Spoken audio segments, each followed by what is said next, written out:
"There's no hope left, Anya. They are too many." The desperate cry echoed through the icy air, cutting the silence of the Siberian night like a blade. Anya felt the ground tremble beneath her feet as the hungry horde, almost 1,000 grey, howling shadows, surrounded the last yak herd, their red eyes fixed on imminent death. The biting wind whipped her face. But the most intense cold came from the paralyzing fear she saw in the eyes of her people. As a widow, a healer, she had never held a spear to kill, only to heal. But now, the fate of her village, the survival of every hungry child, depended on her courage and on what she would do against the untamed fury of that sea of teeth and claws. Anya felt the weight of the man's despair, an echo of her own recent grief, but something within her refused to yield. The acrid smell of fear hung in the air, mixed with the icy breath of the night and the wild scent of the wolves. She pressed her lips into a thin, determined line and raised her chin, her dark eyes sweeping across the landscape of horror. There was no time for tears, nor for the comfort of passivity. The pain of her husband's loss was still an open wound, but the sight of the children huddled in the huts, their faces pale and hungry, was a call stronger than any lament. "There is no hope for those who surrender to despair," Anya's voice rang out, surprisingly firm despite the tremor in her hands. She turned to the man who had cried out, Ivan, a young and strong hunter, but now bent by terror. "Ivan, do you remember your grandparents' stories of the endless winter when the ice cracked and the Koryak people faced starvation?" Ivan shook his head slowly, his eyes wide, fixed on the wolves. "They did not surrender. They fought with the wisdom of the ancients, not with the brute force that nature denies us." Anya took a deep breath, the icy air burning her lungs. She closed her eyes for an instant, searching deep in her memory for the lessons whispered by her grandmother, the forgotten songs about the cunning of the fox and the strength of the human spirit. When she opened them again, there was a new light in them, a flame that seemed to defy the cold and the darkness. "We need fire, lots of fire," she exclaimed, her voice gaining volume, cutting through the distant howls. Not to kill, but to drive them away, to show them that this village is not easy prey. She gestured with her hands, which had once handled herbs and bandages, now pointing to strategic spots around the herd and the huts. "Bring all the dry wood, the branches, the old furs, light bonfires in a protective circle. The higher the flames, the greater the barrier." The few remaining men, paralyzed by fear, were slow to react. Their eyes met, full of doubt and exhaustion. Anya noticed their hesitation, the weight of disbelief in her leadership. She was a healer, a woman, a widow, not a warrior. "Do you trust Anya, the healer?" she asked, her voice soft but laden with unexpected authority. "Do you trust the wisdom that healed your children, that eased your parents' pain?" A murmur began among them, a slow recognition. "Then trust now. There is no other way. There is no other leader." She took a step forward, her small figure seeming to grow under the pale moonlight. "Be strong, Ivan. Gather the men. The women and children can help bring what is light. Every hand is precious now." Ivan, still trembling, looked at Anya, at the determination in her eyes, and something ignited within him. It was a spark of hope, a glimpse of the strength he thought he had lost. He nodded, a brusque movement, and turned to the others, his voice choked, but trying to imitate Anya's firmness. "You heard Anya, let's go! For the herd! For the village!" Gradually, hesitantly, the men began to move, dragging themselves out of the torpor of fear, driven by the new and strange courage of their healer. The first bonfire, small and flickering, was lit, its faint light a challenge against the oppressive darkness. Anya watched the small flame dance, a trembling orange point against the dark blue mantle of the night. The icy air seemed to suck away the newborn warmth, and the howls of the wolves, though a little more distant, still echoed, a constant reminder of the imminent threat. Ivan, with gloved hands, struggled to feed the fire, his face contorted by effort and apprehension. The other men, still hesitant, began to gather twigs and pieces of wood, their movements slow and clumsy, as if the cold had frozen not only their bodies, but also their will. Anya knew that the spark of hope she had ignited was fragile, easily extinguished by despair. She stepped forward, her fur boots sinking into the soft snow, and approached one of the older men, Nikolai, whose hunched shoulders seemed to carry the weight of all past winters. He held a dry branch, but his eyes were fixed on the darkness, where the silhouettes of the wolves moved like ghosts, stealing his breath. "Nikolai, my friend," Anya said, her voice soft but firm. "Do you remember how your wife Elena lit the hearth in her youth? With patience and faith, she transformed a small ember into a warmth that embraced everyone." She lightly touched Nikolai's arm, and he turned, his tired eyes meeting hers. A slight tremor ran through his body, but a subtle warmth spread in his chest. "We are not just lighting fires, Nikolai. We are lighting hope. Each flame is a heart that refuses to give up, that chooses to fight for those we love." Anya's words, laden with a simple and profound truth, seemed to warm something within the old man. He nodded slowly, a lump in his throat, and with a sigh began to work with more dedication, adding the branch to the fire. Gradually, the flame gained strength, crackling and casting dancing shadows on the snow like little spirits. Inspired by Nikolai's example and Anya's presence, the women, who until then had been watching from the hut entrances, began to emerge. Their faces, previously marked by dread, now showed a mix of apprehension and a new silent determination. They brought old blankets, pieces of leather, anything that could burn. Their steps careful in the snow, their eyes fixed on the healer. The children, curious and scared, peeked from behind their mothers, their eyes wide, watching the flames grow, a mesmerizing spectacle in the night. "Slowly, slowly," Anya instructed, gesturing for them to spread the combustible material in a larger circle around the yak herd, which huddled, trembling, in the center of the village, seeking warmth from each other. "We don't need one giant bonfire in one place. We need many small suns, spread out, so that the light and warmth protect us from all sides, like an embrace of fire."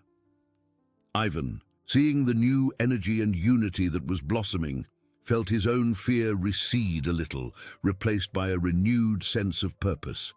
He began to organize the men with more vigor, pointing to the places where new fires should be lit, his voice now firmer. The sound of improvised axes hitting dry branches and the crackling of burning wood began to mix with the distant howls, creating a strange symphony of defiance and hope. Anya walked among them, her eyes attentive to every detail, her mind calculating the next steps. She noticed that the wind, a relentless traitor of Yakutia, threatened to extinguish the weaker flames, carrying away the hard-won warmth. "Protect the fires from the wind," she shouted, her voice reaching everyone with clarity. "Use stones, blocks of ice, anything to create a solid barrier around each flame, a shield against winter's fury."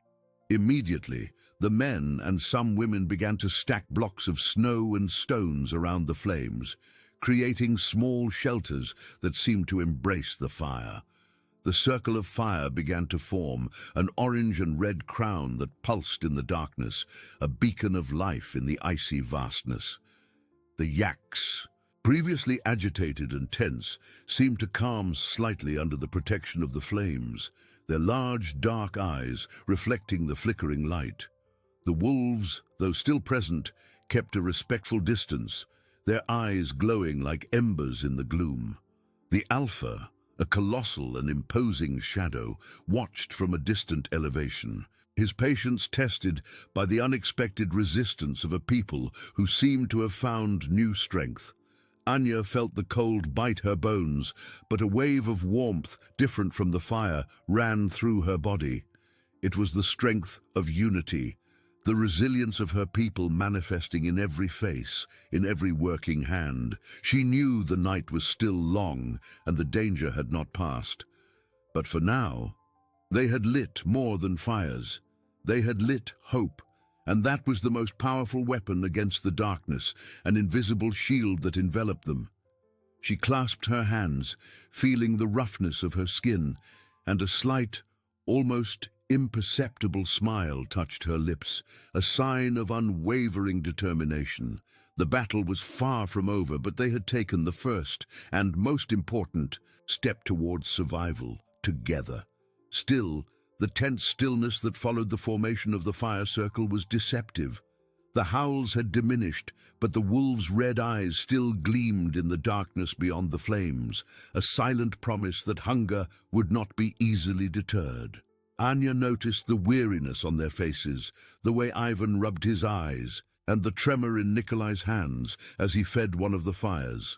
The cold, relentless, penetrated the thickest furs, and the energy that newfound hope had given them was slowly draining away. "The fire is a good start," Anya said, her voice a whisper to Ivan, who approached her, his breath forming white clouds in the air. "But the wolf is cunning. He will wait for our exhaustion to extinguish the flames, or for the wind to betray us." She gestured to the untouched snow that stretched beyond the circle of light. "We need more than light and warmth. We need deception. Traps that speak the language of the forest, that make them hesitate, that scatter them without shedding a drop of blood." Ivan frowned, confused. "Traps, Anya. We don't have enough spears, and the few bows are frozen." Anya shook her head, a gleam in her dark eyes. "Not traps of death, Ivan, traps of wisdom. Those my grandmother taught me, that ancient hunters used to guide animals away, to protect weak pups." She crouched in the snow, tracing patterns with her gloved finger. "We need shallow holes, covered with branches and soft snow, so their feet sink and scare them. We need ropes with bells made of bones, hung from low branches, so that the wind or a wolf's touch creates an unexpected sound, a warning, a confusion." Ivan's eyes widened, a flash of understanding and admiration. "Bone bells, like the ones we used to scare crows from the meat dryers?" "Exactly," Anya confirmed, a faint smile. "But bigger, louder. And the holes, not deep enough to injure, but enough to unbalance, so they lose confidence in the ground beneath their feet. The wolf relies on its speed and the terrain. If we take that from them, they will hesitate." She stood up, her small figure seeming to emanate an invisible strength. "Ivan, gather the most agile men. Nikolai and the elders can help tie the bells. The women can help us collect the bones and thin branches. Everyone has a role. Everyone is a shield for the other." The new task, different from simply maintaining the fire, brought a new purpose. The men, though exhausted, felt the adrenaline of the intellectual challenge.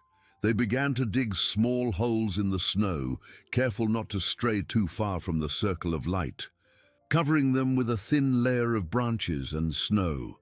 The women, with their skillful hands, tied small bones, remnants of past meals, to leather cords, creating rustic bells that tinkled softly at the slightest movement of the air. The circle of defense began to expand, not only with the warmth and light of the bonfires, but with an invisible network of cunning and ingenuity. The Alpha, observing from his elevation, noticed the change. His eyes, previously fixed on the prey, now showed increasing caution. The village, once an easy target, was becoming a labyrinth of light, sound, and subtle traps, a challenge that his hunger, however desperate, might not be able to overcome without a very high cost. The night continued, and the struggle for survival transformed into a game of patience and intelligence, led by a woman who refused to yield. The night, a relentless mantle of darkness and cold, continued, and the struggle for survival transformed into a game of patience and intelligence, led by a woman who refused to yield. The small holes, disguised under soft snow and thin branches, began to be spread with meticulous care. Ivan, his forehead furrowed in concentration, instructed the men to dig, not too deep, just enough for a wolf's paw to sink unexpectedly, breaking its rhythm and confidence. Their movements were slow, every muscle protesting against the cold and exhaustion, but the image of Anya, walking among them with unwavering energy, was a balm for their exhausted spirits. Nikolai, with his knotted hands, worked alongside the women, tying the polished bones to leather cords. The soft, almost musical tinkling of the improvised bells, hung from the low branches of the trees that marked the outer perimeter, was a strange sound in the icy landscape. Each bell was a small voice, a silent warning against the predator's advance. The children, now calmer, watched closely, some even helping to gather the thinner branches, feeling part of the defense, their eyes shining with a mix of fear and fascination. Anya observed every detail, her dark eyes registering the fatigue on every face, but also the growing determination. She knew that the true battle was not just against the wolves, but against the despair that threatened to corrode the soul of her people. She approached a young mother, Daria, who trembled as she tied a bell, her lips blue with cold. "Your work is precious, Daria," Anya whispered, touching the woman's shoulder. "Every knot you make is a link in the chain that protects us, an embrace for your children." Daria looked up, a glow of gratitude and renewed strength in her eyes, and continued her work with more vigor. Outside, in the darkness, the Alpha watched. His imposing silhouette, almost merged with the snow, was a constant point of vigilance. He smelled the smoke, saw the glow of the flames, and now heard the strange sounds coming from the village. His cunning yellow eyes registered every movement, every stumble of his fellow wolves into the shallow holes, every unexpected tinkling of the bells. The prey, once so certain, was becoming an enigma, a fortress of light, sound, and subtle traps. Hunger was a fire in his belly, but caution was the voice of his experience. Anya knew the night would be long, perhaps the longest of their lives. The cold was a constant enemy, stealing warmth and energy, testing everyone's endurance. But as she walked among the fires and traps, she saw more than just weariness. She saw hands joining, gazes meeting in solidarity, and the miracle of hope that refused to die. The circle of defense was not just of fire and traps, it was a circle of hearts beating together, an invisible shield of love and altruism that rose against the fury of nature. Ivan, now more confident, approached Anya, his face marked by smoke and effort. "They are hesitating, Anya," he said, pointing to the shadows of the wolves that moved with less audacity. "Your traps, they work." A tired but genuine smile touched Anya's lips. "They are not my traps, Ivan. They are the traps of our ancestors, the wisdom of a people who always knew that true strength lies in unity and intelligence, not just in the spear. And each of you is weaving them with your courage." The Alpha, with a low growl, took a step back, his eyes still fixed on the village. That place, once a promise of easy food, now seemed to emit a strange energy, a resistance he did not expect. The night was still young, but the battle had already changed. It was no longer a simple hunt, but a clash of wills, where the cunning of a woman and the unity of a people challenged the hunger of 1,000 predators in a silent and deadly game under the icy stars of Yakutia. Anya watched the Alpha from afar, feeling the weight of that truth. The horde had not retreated, it merely waited, testing her people's patience and endurance. The relentless cold took its toll. Ivan, smudged with soot, rubbed his arms trying to ward off the tremor. Nikolai, beside a fire, fought against sleep. The silence, once dread, turned into deep exhaustion. Robust flames did not warm the weary soul. The healer knew that the current defense, with holes and bells, was palliative. Fires kept the wolves at bay, but hunger was powerful. The horde would not give up. Anya felt a shiver. She needed something more, a strategy that would not just contain, but drive away the predators. Her eyes swept the darkness, where the wolves' red points gleamed, a promise of persistence. She approached Ivan. "Ivan," she whispered, "the wolf is intelligent. He knows what threatens him. Remember your grandfather, how he drove away polar bears without harming them. He used sound, didn't he? He said the bear feared the collapsing mountain or the roar of a mammoth." Ivan nodded. "Exactly," Anya continued. "The fear of the unknown. We need to create a sound that makes them feel a greater danger, that this prey is not worth the risk." She turned to Nikolai. "Nikolai, do you remember the great yak hide drums from the celebrations, the ones that made the earth tremble?" Nikolai nodded. "Yes, Anya, but they are stored away." Anya touched his arm. "We don't need strength. We need intelligence to simulate strength. And something else, a scent that the wind can carry, that the wolf associates with great danger." Her eyes fixed on the freshly slaughtered yak hides. "The fresh hides," she murmured, "burned in small fires, the smell of meat mixed with the sound of distant thunder that can confuse their instincts." Ivan and Nikolai exchanged glances, astonishment and new hope. The idea was bold, but it came from Anya. "We need improvised drums," Anya continued, her voice urgent, "and hides to burn. Enough for a cloud of scented smoke that the wind will carry, and men to beat the drums with rhythm, simulating the sound of a distant avalanche, of the mountain falling." She gestured. "If the wolf feels the ground is in danger, or a larger predator, he might retreat. He might choose safety over hunger." Ivan nodded, fatigue mixed with new determination. "I will make the drums, Anya, and I will find the men." Nikolai, with a sigh, rose, shoulders hunched but with new energy. "I will help choose the hides, Anya, and light the smaller fires that will carry the scent." The healer looked at them, at the faces of her people, who began to move with a new purpose, a new hope. The night was still long, but ancestral wisdom would be the most potent weapon against the fury of nature. The men, driven by Anya's vision, worked with urgency.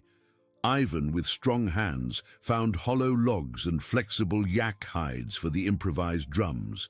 He stretched them, tying them with leather straps, while others cut branches for drumsticks. The muffled sound of the first uncertain beats echoed in the icy night, a primitive rhythm of defiance. Nikolai, with the help of women, selected the fresh yak hides, cutting them into strips for fires on the perimeter. The smell of meat, which would attract the wolves, mixed with the dense smoke, would create a confusing and repulsive olfactory barrier. Anya walked among them, her eyes fixed on the work, her mind ahead. She felt the alpha's gaze, a constant presence in the darkness. He watched like a cunning general, evaluating the new strategy. "Don't stop, don't hesitate," she encouraged, her voice a thread of strength against the cold. "Every beat, every flame is a cry that we will not surrender." The drums gained rhythm, a deep and continuous sound, a collective pulse of courage. It was the pulsation of a village that refused to die. Smoke from the burning hides rose in dense spirals, a strong scent for the wind, which for a moment seemed to cooperate, pushing the grey cloud towards the horde. Outside, the wolves' reaction was immediate. The howls, previously coordinated, became erratic, full of confusion and irritation. Some young wolves retreated, startled by the strange sound and smell. The alpha, however, remained motionless, a statue of vigilance in the snow. His yellow eyes held a calculating and cold intensity. He was not intimidated. He studied, absorbing every new piece of information. Anya felt a shiver, not from the cold, but from the adaptive intelligence of the great predator. She had underestimated the alpha, and that was dangerous. Suddenly, a different, sharper sound broke the monotony of the drums, a strong and urgent bark, followed by others, coming from an unexpected direction. It was not the threatening growl, but a call, almost a command, that seemed to cut the icy air. Anya turned sharply, her eyes sweeping the darkness. The circle of fire, with its traps, was focused on the main front of the horde, but the barking came from the west flank, an area they considered safer, protected by dense trees and the slope of a small hill. The alpha had not retreated. He had cunningly divided his horde. While most of the wolves were kept at bay by the drums and smoke, a smaller, hungry group used the confusion as cover for a silent and coordinated assault on a weaker point of the defense. The smoke, previously an advantage, now served to mask their stealthy movements. The turning point was there, undeniable, a strategic blow that changed the course of the battle. The Alpha's cunning had surpassed ancestral wisdom for a crucial moment.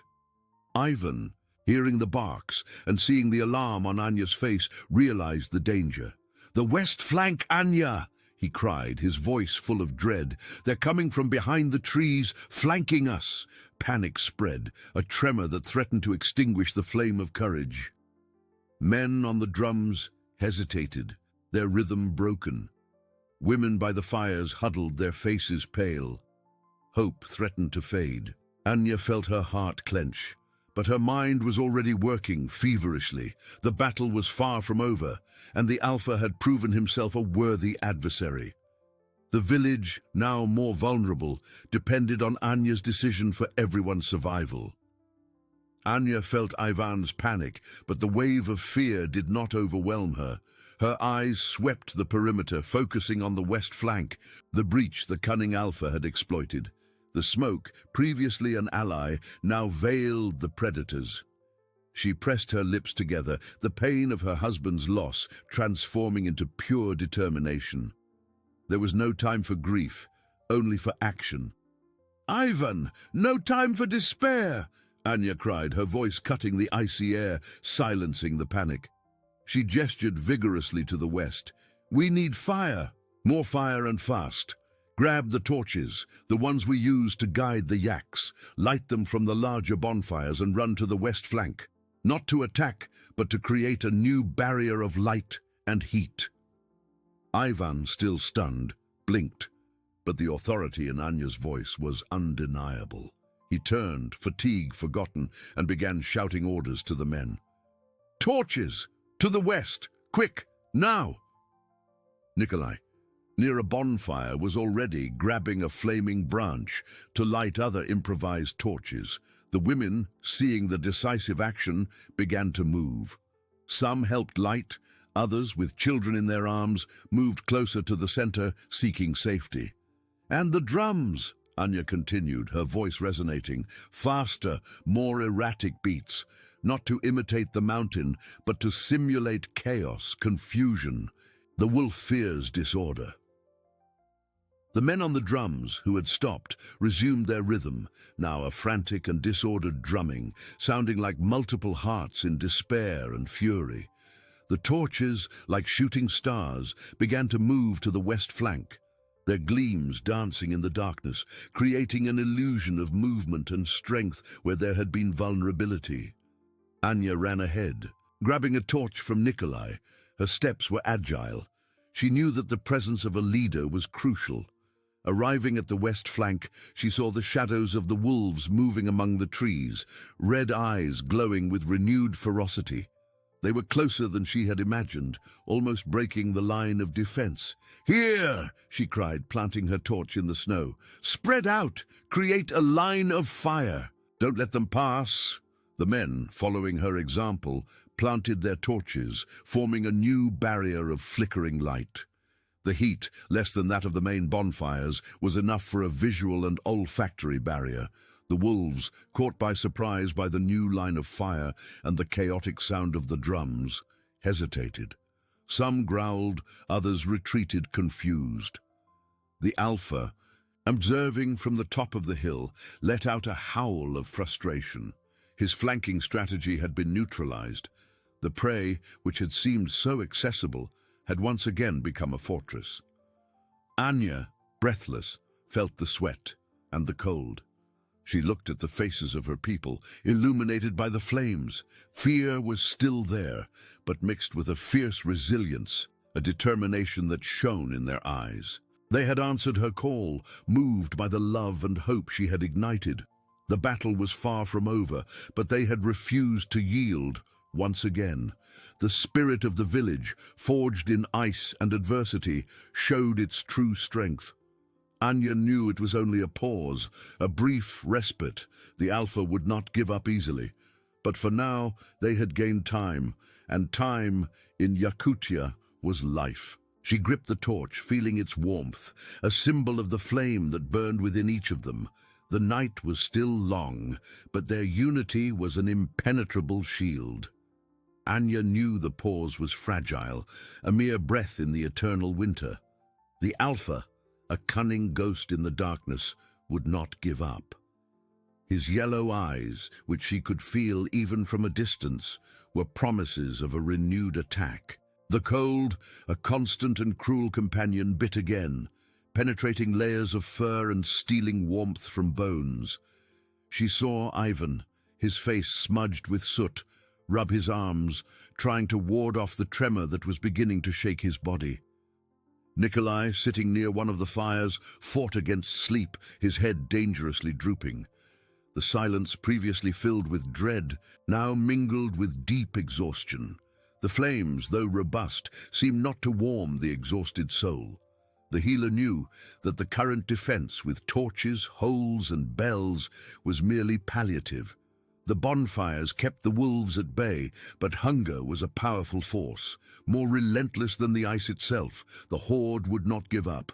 Anya felt a shiver, not just from the cold, but from the urgent need for something more, a strategy that would not just contain, but drive away the predators once and for all. Her eyes swept the darkness, where the wolves' red points gleamed, a promise of persistence and patient waiting. She approached Ivan, placing a gentle hand on his shoulder. "Ivan," she whispered, her voice a thread of warmth in the night. "The wolf is intelligent. He knows what threatens him, but he also knows what to expect. We need something he cannot predict, something that makes him doubt his own nature." Ivan looked up, his eyes heavy with weariness. "But what, Anya? Our strength is waning." Anya looked at the yak herd, huddled in the center of the village, their furry bodies exhaling steam into the icy air. They were the life of the village, the last thread of hope. "We need an illusion, Ivan. Something that makes him believe the prey is not here, or that the cost to reach it is greater than his hunger." She turned to Nikolai, who was now more alert. "Nikolai, do you remember the stories of how our ancestors deceived the forest spirits, making them believe a place was empty or that a trail led to an invisible danger?" Nikolai nodded slowly, his old eyes gaining a gleam of memory. "Yes, Anya, they used smoke from special herbs and created false tracks, but for wolves, Anya, they smell." "Exactly," Anya confirmed, a bold plan beginning to form in her mind. "The scent. We need a scent that deceives them, that confuses them, and a sight that makes them hesitate." She pointed to the yak hides that had been used for the drums and for the smaller fires. "The hides, if we burn them with herbs that mask the scent of life and spread them around a larger bonfire outside the perimeter, far from the herd, they will smell burnt meat, but mixed with something unknown, something that is not yak, that is not human. It will be a trap for their senses." Ivan and Nikolai exchanged glances, a mix of skepticism and a new spark of hope. The idea was risky. Leaving the safety perimeter was an almost unthinkable act of courage. We need agile and courageous men, Anya continued, her voice firm.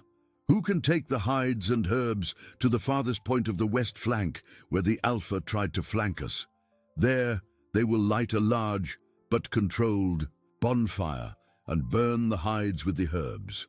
The scent and smoke carried by the wind will create a powerful distraction, a point of interest that will draw them away from the herd. And at the same time, the drums must continue, but now with a constant rhythm like the heart of the earth to anchor our presence here. Ivan nodded, fatigue mixed with a new determination. I will go, Anya, and I will take the strongest men. But what about the danger of going out? Anya touched Ivan's face, her eyes full of deep compassion. The danger is great, my son, but the danger of doing nothing is greater. Our ancestors taught us that life is a balance between risk and reward, and the reward is the survival of our people. She looked at the starry sky, where the aurora was still far off. This is our chance to turn the tide, to show the wolf that even in the deepest cold, the human spirit burns stronger. The men began to prepare, the tension palpable, but hope, previously a small fire, now crackled with greater strength. The night was still long, but Anya's determination had ignited a new flame in the heart of each one. The men, driven by the courage Anya had instilled in them, finalized the preparations. Ivan, his forehead furrowed in concentration, chose the four most agile and strong. Boris, the young hunter with a piercing gaze, Grigory, an older man known for his calm under pressure, and the twin brothers Pyotr and Dmitri, whose movements were synchronized like those of one. They bundled up in their thickest furs, tying the leather straps with trembling yet firm hands, aware of the risk that awaited them. Anya watched them, her heart tight in her chest, each beat echoing anxiety and hope. She approached Ivan, her eyes meeting his, transmitting a silent strength. Be careful, my son. The wolf is cunning, and the darkness is its cruelest ally. Remember, it's not a hunt, it's an illusion we need to weave. Create the scent and the fire, and return to us, whole and safe. Ivan nodded, the seriousness of the mission weighing on his shoulders, but with a gleam of determination in his eyes. We will return, Anya, for our people. With the yak hides and medicinal herbs in leather bags and torches lit from the main bonfires, the small group slipped out of the perimeter, moving like shadows in the deep snow, almost swallowed by the white vastness. Anya followed them with her gaze until they became indistinguishable in the darkness, a feeling of emptiness tightening her chest. The silence that followed was heavy, broken only by the constant rhythm of the drums, which now beat like the heart of the earth, a melody of hope and resistance that refused to die. Inside the village, the women and elders kept the fires burning, their eyes fixed in the direction the men had gone, sharing the same silent prayer. Daria, with her child asleep in her arms, prayed in silence, her tears freezing on her cheeks. Nikolai, with a choked voice, tried to calm the younger ones, pointing to the sparkle of the stars, reminding them of the immensity of the sky and the smallness of their fears, but also of the resilience of their spirit. Outside, Ivan and his companions advanced cautiously, each step a challenge against the treacherous snow. The cold was an invisible enemy, cutting skin and lungs with every breath. The wolves, though kept at bay by the village's defenses, seemed to sense the movement, their low growls and distant howls echoing, a symphony of threat that chilled the spine. Pyotr stumbled on a snowdrift, and Dmitri quickly steadied him, their eyes meeting in a silent pact of mutual support, brotherhood, a shield against dread. Boris, in front, sniffed the air with precision, trying to identify the presence of predators, his senses sharpened by the tension. Grigory, with his experience and wisdom, chose the ideal spot, a small clearing hidden behind a rock formation, far enough not to attract the wolves to the village, but close enough for the icy wind to carry the scent of the trap. With quick and coordinated movements, they lit the bonfire, their hands numb with cold, but urgency overcoming the pain. The flames licked the dry wood, and soon the warmth spread, a small oasis of life in the icy vastness. Ivan began to throw strips of yak hide and dried herbs into the fire. Dense smoke with a peculiar scent rose to the night sky, mixing with the steam of the men's breath. It was not the familiar smell of roasted meat, nor that of wood smoke. It was something strange, pungent, a mix of life and death, of familiarity and the unknown, designed to confuse. The wind, as if answering an ancestral call, blew harder, carrying the scented cloud eastward towards the wolf horde, a promise of deception. Anya from the village saw the smoke rise, an unmistakable sign that the first part of the plan was underway. A sigh of relief escaped her lips, but the tension remained, a tight knot in her stomach. The Alpha, however, had already noticed the change in the air. His yellow eyes, previously fixed on the village, now turned to the distant smoke. He sniffed the air, a wrinkle of confusion on his snout.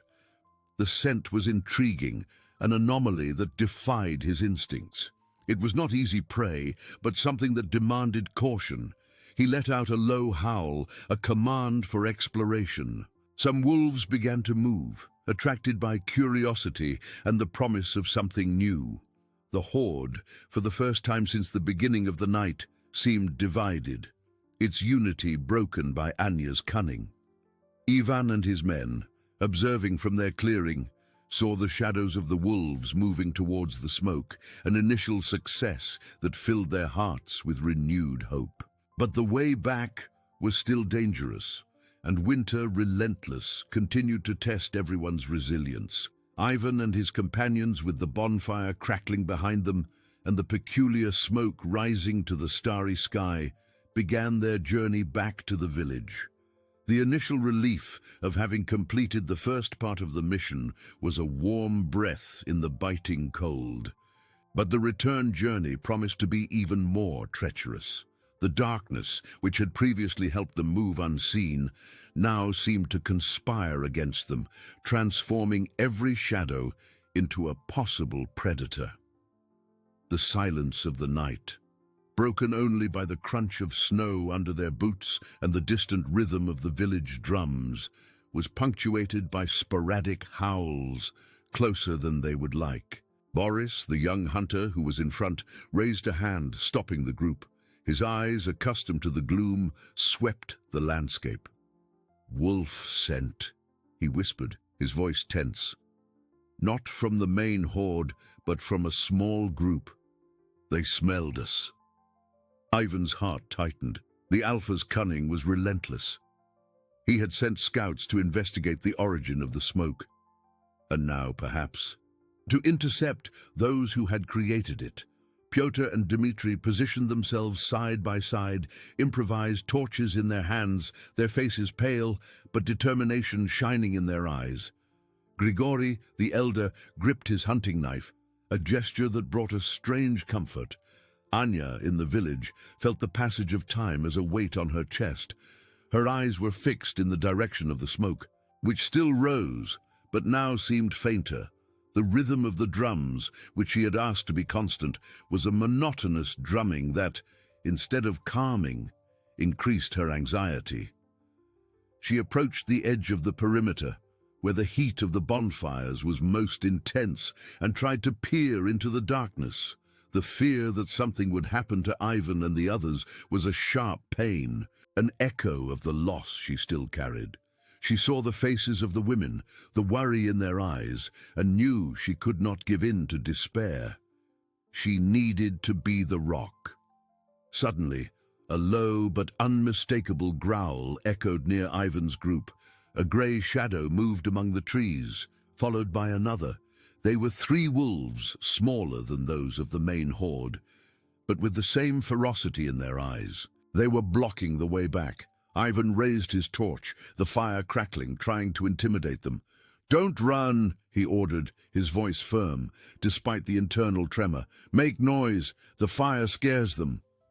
The men began to beat their torches on the ground, shouting, trying to appear larger and more threatening than they really were. The wolves hesitated. The fire and noise a barrier to their advance. In the village, Anya heard the shouts.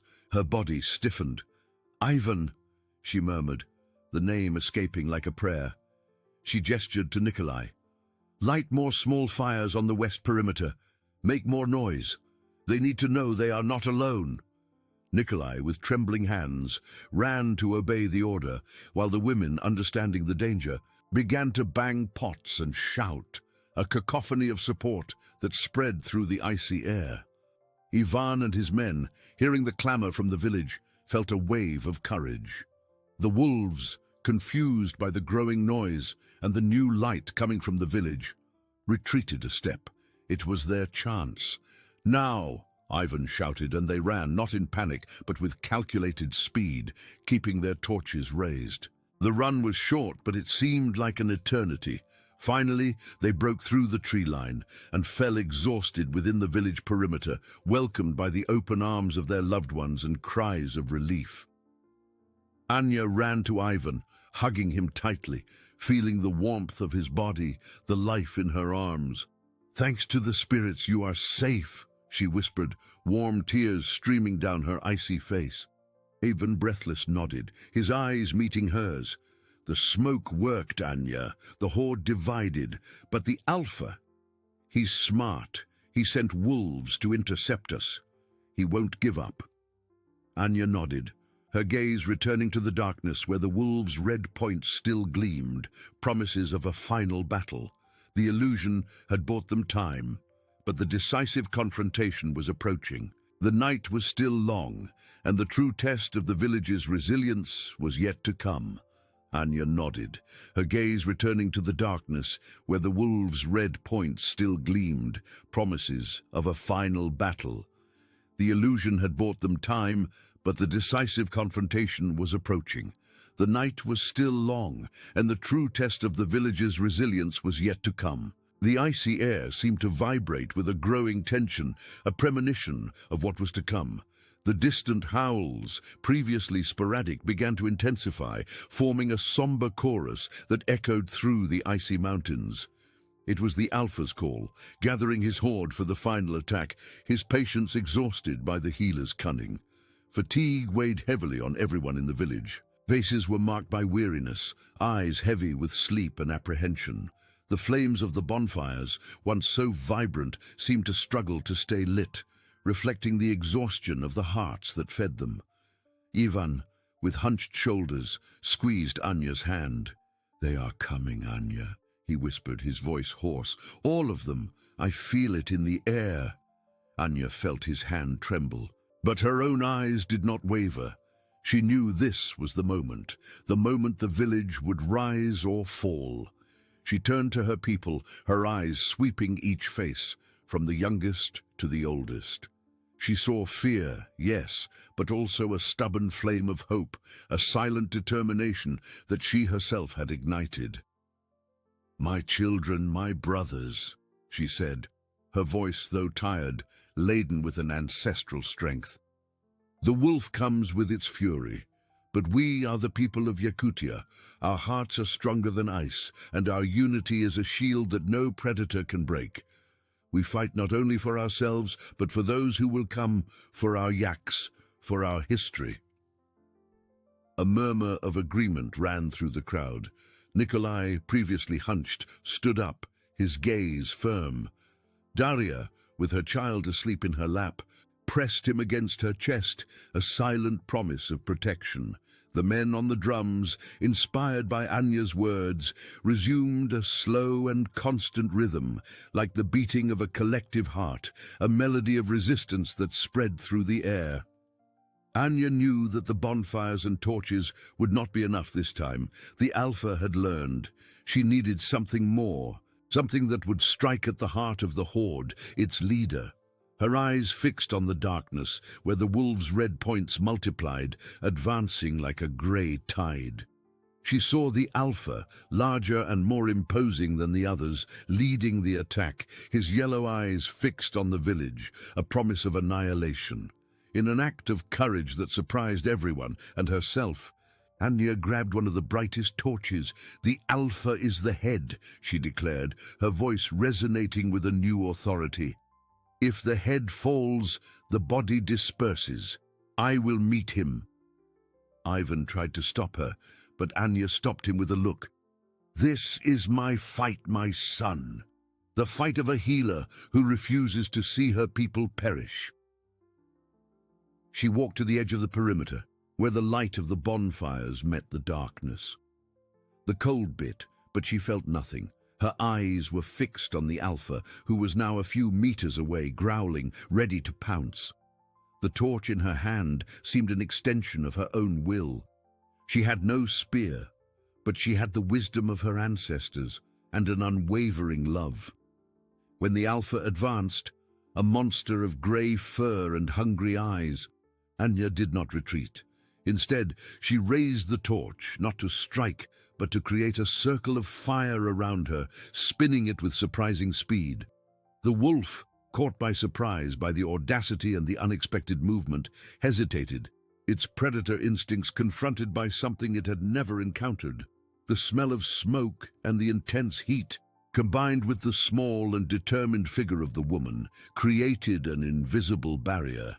Anya then did something even more unexpected. She let out a scream, not of fear, but of pure fury and determination, a sound that echoed the strength of the mountains and the resilience of her people. It was an ancestral cry, a challenge that came from the depths of her soul. The Alpha, accustomed to prey that fled, froze. The other wolves who were approaching also stopped, confused, their leader's howl broken by the strange melody of defiance. The Alpha growled again, but this time there was a note of uncertainty in his sound. Anya seized the moment. She took a step forward, her torch still raised, her eyes fixed on his, transmitting a clear message. "You shall not pass." The horde, without the firm and unwavering leadership of its Alpha, began to show signs of disorganization. Some wolves retreated, others looked at their leader, waiting for a command that did not come. The Alpha finally let out a howl of frustration and anger, but it was a howl of retreat. He turned, and with him, the entire horde began to move away, disappearing into the darkness as quickly as it had appeared. The silence that followed was deafening, broken only by the crackling of the bonfires and the collective sigh of relief that escaped the village's lips. Anya, breathless, felt the torch weigh in her hand. She had faced the unthinkable and won not with violence, but with the strength of her spirit and the wisdom of her ancestors. The village was saved. The deep silence, broken only by the crackling of the fires and the collective sigh of relief that escaped the village's lips, now deepened, becoming almost reverent. Anya, still breathless, felt the torch weigh in her hand, but did not let go. Her eyes, previously fixed on the spot where the Alpha had disappeared, now turned to her people. She saw faces bathed in tears, but not of sadness, rather of an exhaustive joy and overwhelming gratitude. Ivan was the first to move, running to her with open arms. He hugged her with a force that almost knocked her down, his body trembling with relief. "Anya, you saved us," he murmured against her shoulder, his voice choked. She felt his warm tears on her icy skin, and only then allowed her own to flow, mixing with his. It was no longer the pain of loss, but the liberation from a burden that seemed to have lasted an eternity. Nikolai approached, his eyes tear-filled, and touched Anya's shoulder with a wrinkled hand. "You are the strength of our ancestors, Anya, the guardian they sent us." His gaze conveyed deep respect, an admiration that went beyond words. Daria, with her child still asleep, but now safe in her arms, knelt before Anya, kissing her calloused hands. A gesture of devotion Anya had never expected. Slowly, the other villagers approached, forming a circle around her. There were no shouts of celebration, only murmurs of thanks and gazes that spoke of boundless admiration. The women, who had previously cowered in fear, now stood tall, their eyes fixed on Anya, seeing in her not just the healer, but the indomitable protector who had revealed herself. The men, who had fought bravely, now bowed their heads in recognition of her leadership. Anya felt the weight of the torch diminish, replaced by the warmth of human connection. She looked at each face, seeing in them the resilience of a people who refused to be broken. The cold was still relentless, resources still scarce, and winter was far from over. But something fundamental had changed. Fear had been replaced by a palpable hope, a certainty that, together, they could face any adversity. She raised the torch, not as a weapon, but as a symbol, and the light danced in the eyes of her people. "Winter is still long, my brothers," she said, her voice now firm and clear, echoing the authority she had found within herself. "But the Yaks are safe, our children are safe, and our spirit burns stronger than ever. We have learned that true strength lies not in the sharpest spear, but in the purest heart and the unity of our people." A chorus of "Anya" and "Long live" rose, breaking the stillness of the night. The celebration was not of victory over an enemy, but of the celebration of life, of overcoming, of the family they were. The bonfires, previously dying, were fed with new vigor, their flames dancing in unison with renewed hope. The women began to sing ancient songs, melodies that spoke of harsh winters and the strength of the YAKUT people. Anya, exhausted, but with her heart overflowing, felt the complete transformation. The widow who mourned had found a new purpose. The healer who healed bodies now healed souls, instilling courage and faith. She had become the protector, and her legacy would be the story of a people who, in the icy depths of Yakutia, faced the unthinkable and emerged stronger, guided by ancestral wisdom and the unwavering love of a woman. The sun, still distant, promised a new dawn, not just for the day, but for the village. The sun, still distant, promised a new dawn for the village. As the first pale rays tinged the horizon with pink and golden hues, Anya felt a warmth that came not only from the fire, but from within herself.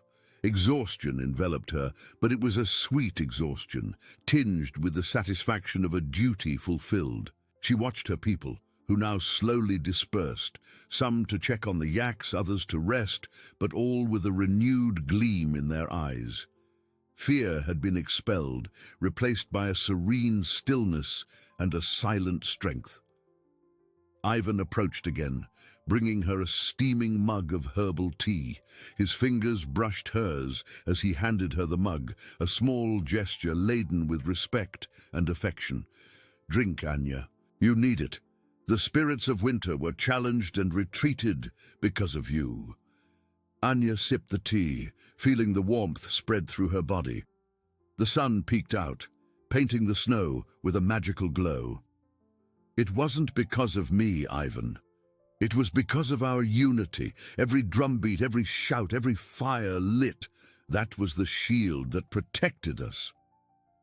Nikolai, who was nearby, nodded, his eyes fixed on Anya's figure.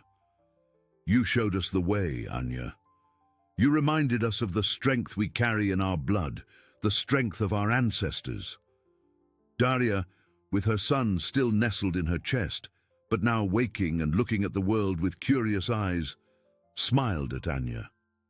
It was a smile of deep gratitude from a mother who saw her future and her son secured by that extraordinary woman. She approached, extending a hand to touch Anya's arm. "We will never forget, Anya. Never." Anya felt the weight of responsibility, but also the lightness of acceptance. She was no longer just the healer who mended wounds and eased pain. She had become the guardian, the voice of resilience, the pulsating heart of her village. Her pain for the loss of her husband, though present, was enveloped in a new purpose, a new light. She had transformed her own vulnerability into a beacon of hope for all. The yaks, visible now under the faint light of dawn, grazed peacefully, oblivious to the drama that had unfolded during the night. They were the life of the village, the link to the past, and the promise of the future. Their survival was the guarantee that the YAKUT people would continue to prosper, even in the harshest conditions. The men who had gone to check the herd returned, their faces tired but relieved. The danger had passed, and life, in its simplest and most precious form, had prevailed. Anya knew that winter still held many challenges. Food would still be rationed, the cold would continue to bite, and life in Yakutia would never be easy. But the village had learned an invaluable lesson, a depth of courage and unity that not even the 1,000 hungry wolves could break. The story of that night would be told and retold for generations, an eternal testament to the strength of a woman and the unwavering resilience of a people. She raised her head, her eyes meeting those of each person around her. A soft yet firm smile formed on her lips. "Let us rest now, my brothers. But remember, each new dawn is a promise. A promise that as long as we are together, as long as our hearts beat in unison, no winter will be strong enough to defeat us." Anya's words echoed in the icy air, not as an end, but as a new and glorious beginning. The village, once threatened by annihilation, now stood stronger, more united, and eternally grateful to its indomitable protector. The sun, finally, broke completely over the horizon, bathing the icy landscape in a golden and warm light, an eternal symbol of hope and renewal in the heart of Yakutia. The sun finally broke completely over the horizon, bathing the icy landscape in a golden and warm light, an eternal symbol of hope and renewal in the heart of Yakutia. Anya felt the gentle warmth on her face, a welcome caress after the frigid night. The torch, now just a piece of charred wood, fell from her hand, and she did not bother to pick it up. A deep peace, which she had not felt for a long time, flooded her being. The exhaustion was immense, but it did not crush her. It was an exhaustion of purpose, of life. Ivan approached, his eyes, previously full of apprehension, now shone with reverent respect. He extended his hand, not to hug her again, but to touch her shoulder with a delicacy that spoke of a silent admiration. "You are the light that guides us, Anya," he said, his voice hoarse with emotion. "Your courage ignited a flame in all of us." Anya merely smiled, a tired but genuine smile. She looked at the yak herd, which now grazed calmly, oblivious to the battle that had almost consumed them. Life continued, and that was the greatest victory. The women of the village, their faces marked by weariness, but their eyes full of a new determination, began to move. Some collected the utensils used to make noise, others lit new fires for breakfast, the steam of the tea rising in the cold air. Nikolai, with his wrinkled but firm hands, joined Ivan. "Our ancestors would be proud, Anya. You honored their legacy." He made a deep bow, a gesture Anya had never expected, coming from such an old and respected man. Daria, with her small son wrapped in a fur blanket, approached, her eyes fixed on Anya. She said nothing, but the look of gratitude on her face was more eloquent than 1,000 words. She held Anya's hand, squeezing it tightly, conveying all the love and relief of a mother. Anya felt the connection, the invisible web that united each of them. It was not just a village, it was a family, forged in adversity and strengthened by love. Winter would still be long and relentless. Resources, though saved, were still limited, but the mindset had changed. Despair had been replaced by an unwavering resilience, a conviction that, together, they could overcome anything. She watched the children, who now emerged from their tents, their curious eyes fixed on the freshly fallen snow, oblivious to the danger that had lurked in the night. They were the future, the reason they had fought so bravely, the promise of a new generation, strong and united, flourishing in the icy lands of Yakutia. Anya felt a new purpose blossom in her heart. The pain of her husband's loss was still there, a deep scar, but now it did not define her. She was the healer, yes, but also the guardian, the voice of ancestral wisdom, the protector of her people. Her leadership, born of necessity, had transformed into a gift, a responsibility that she embraced with her whole being. She raised her gaze to the vast and blue sky, where the sun now shone fully, casting its light over the untouched landscape.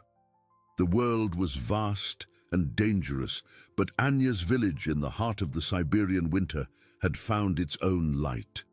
A light that would not extinguish, a flame of hope that would burn for generations. The villagers began to gather for breakfast, the smell of yak meat and herbal tea filling the air. Low laughter and quiet conversations replaced the whispers of fear. Anya joined them, feeling herself part of something greater than herself. Winter was still far from over, but the village had a new beginning. Anya knew that life in Yakutia would continue to be a daily struggle against relentless nature. But they had proven to themselves that they were stronger than any challenge. The story of that night would be told to grandchildren, and to grandchildren's grandchildren, an eternal reminder of the courage, unity, and love that kept them alive. The indomitable protector had secured the future, and the heart of Yakutia beat stronger than ever.